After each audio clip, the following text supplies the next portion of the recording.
Here's the raw truth most men never want to face. If you're the one chasing her, you've already lost.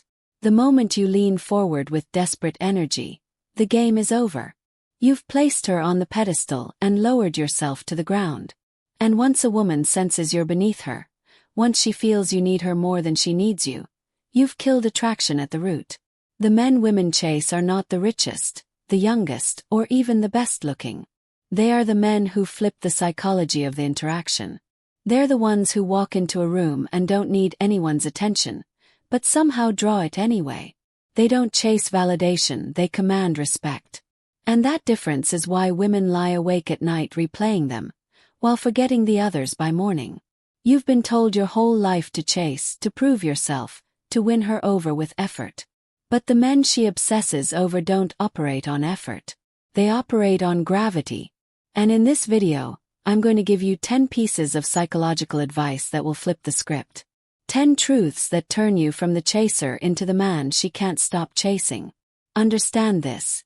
Women are not wired to chase men who perform for them. They are wired to chase men who trigger their emotions in ways that feel rare, dangerous, and magnetic. This isn't manipulation. This isn't about tricking her. It's about becoming the kind of man her nervous system can't ignore. Marcus Aurelius once said, "You have power over your mind, not outside events. Realize this, and you will find strength." The man who masters his own mind, his own emotions, his own frame, that's the man who draws women in without lifting a finger. Because women don't fall in love with what you give them. They fall in love with how they feel in your presence. Calm, curious, uncertain, safe, challenged, alive. So in this journey, I'm not going to give you pickup lines or cheap tactics. I'm going to give you 10 psychological weapons. Each one is a shift in the way you carry yourself. Each one is a truth that flips her instincts upside down and makes her chase you instead of the other way around. By the end, you'll see why the rarest, most irresistible men are the ones who don't play games. They play life at a higher level. And women have no choice but to follow. Point 1. Stop seeking, start choosing. Most men destroy their chances with women because they walk into every interaction seeking approval. They're scanning for signs that she likes them, waiting for crumbs of validation, desperate for reassurance. And do you know what that energy communicates? Weakness. The second she feels you're seeking, she knows she has the power.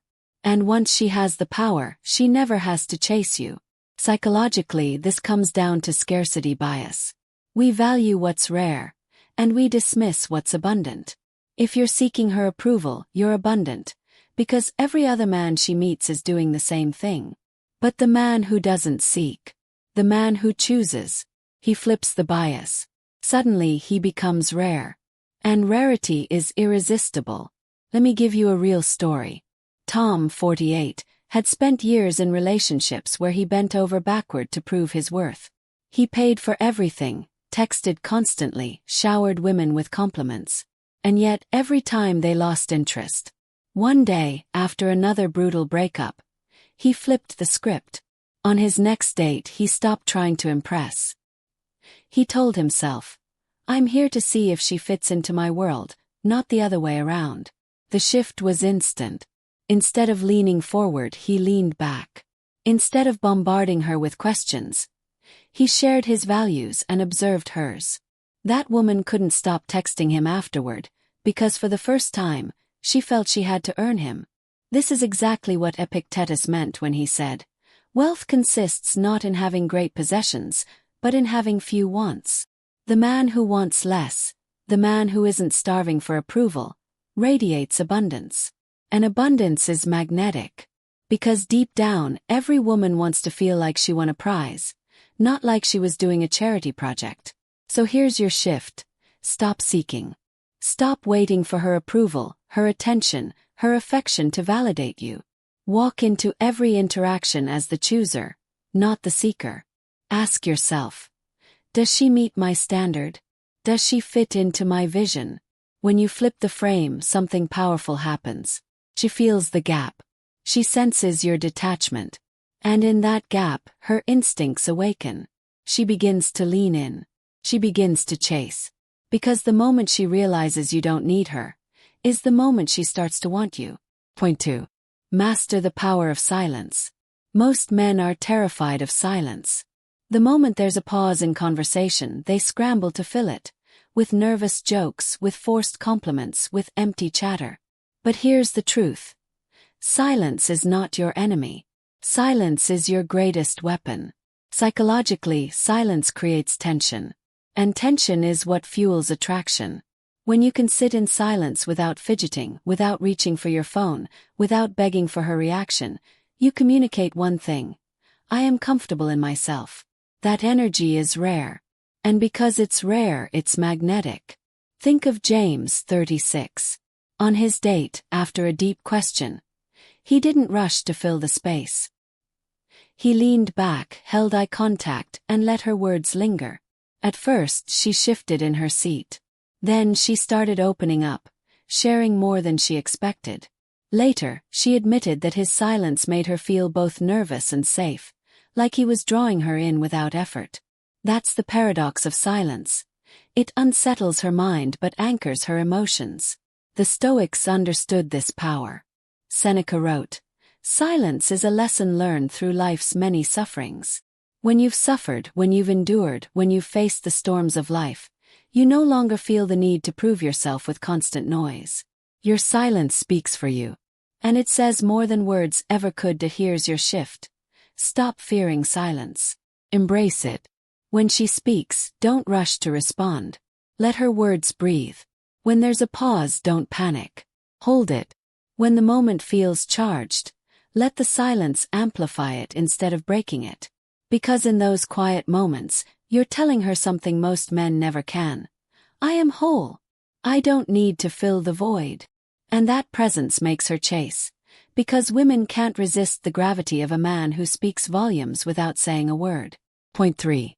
Led emotionally, never follow. Here's a brutal truth. Most men are emotional followers. When she's angry, they panic. When she's sad, they try to fix it. When she's dramatic, they match her chaos. But the man women chase is never the one who bends to her moods. It's the man who sets the tone, who leads her emotions instead of reacting to them. Psychologically, this comes down to mirror neurons. Human beings sync their emotions to those around them. If you're nervous, she feels nervous. If you're calm, she feels calm. Most men let women control this exchange. But the man who can stay grounded when she's spiraling, who can laugh when she tests him, who can calm her storm without being pulled into it, that man becomes unforgettable. Take David, 41. He was dating a woman who loved to push buttons to stir drama. One night, she snapped at him over something small. Any other man would have sulked or argued. David didn't. He smiled, leaned back and said, "You're cute when you're mad." Instantly the tension broke. She laughed. She leaned into him. Why? 'Cause he didn't follow her storm. He led her back into calm. That's emotional leadership. Seneca once said, "He who is brave is free." The brave man isn't afraid of her emotions. He doesn't get trapped by them. He is free to lead. And women crave that freedom. Because deep down, she doesn't want a man who gets lost in her chaos. She wants a man who can pull her out of it. Here's your shift. Stop being a thermometer, start being a thermostat.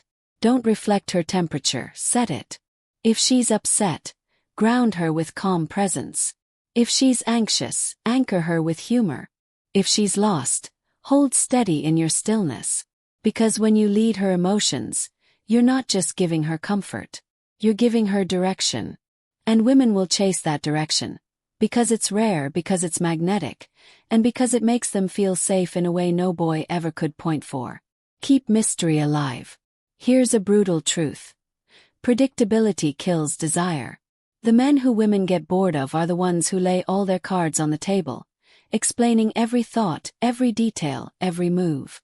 They think transparency equals intimacy. But what it really equals is death. Death of intrigue, death of imagination, death of the chase. Psychologically, this is the law of dopamine. Our brains are wired to crave uncertainty. When something is certain, the reward is small.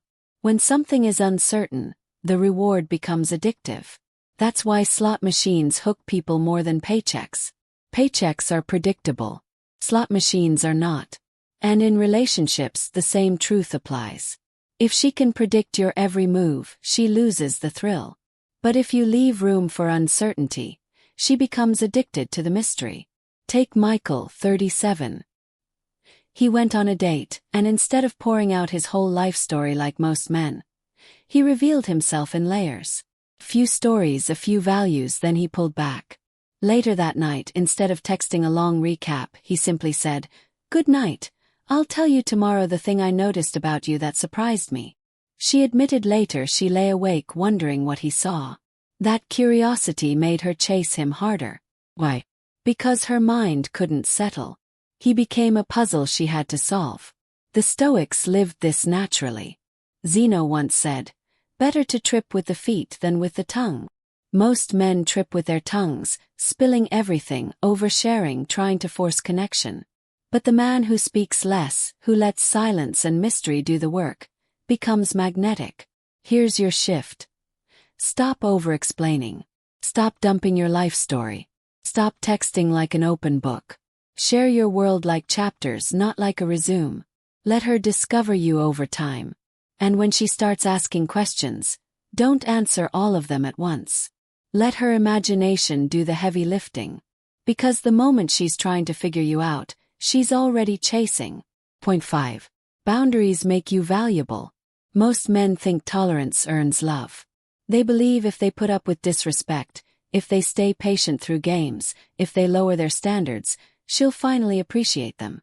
But here's the raw truth. Women don't respect men who tolerate disrespect. They don't chase men who have no lines. They chase the man who has boundaries, and who enforces them without anger, without fear, without hesitation. Psychologically, boundaries signal value. Humans don't treasure what comes without conditions. We respect what demands something of us. If you let her cancel last minute without consequence, if you accept rudeness, if you allow constant testing, you're signaling one thing: I don't value myself enough to walk away. And if you don't value yourself, why should she? Consider Paul, 39. He was dating a woman who repeatedly flaked on plans. He went to the gym, handled his work, and carried on. Hours later she caved, texting him first. Why? Because his indifference proved his strength. It showed her she wasn't his oxygen. And that made her chase harder. Epictetus said, "It's not what happens to you, but how you react to it that matters." Indifference isn't coldness. It's composure. It's refusing to let her control your emotional state. That steadiness is rare. And rarity is magnetic. Here's your shift. Don't punish, don't play games, don't dramatize. Simply refuse to be pulled off your center. If she withdraws, let her. If she tests you, smile. If she tries to provoke, stay grounded. Because the man who remains indifferent to chaos becomes the one she can't forget. Point 9. Control the frame, control the chase. Every interaction between a man and a woman exists inside a frame.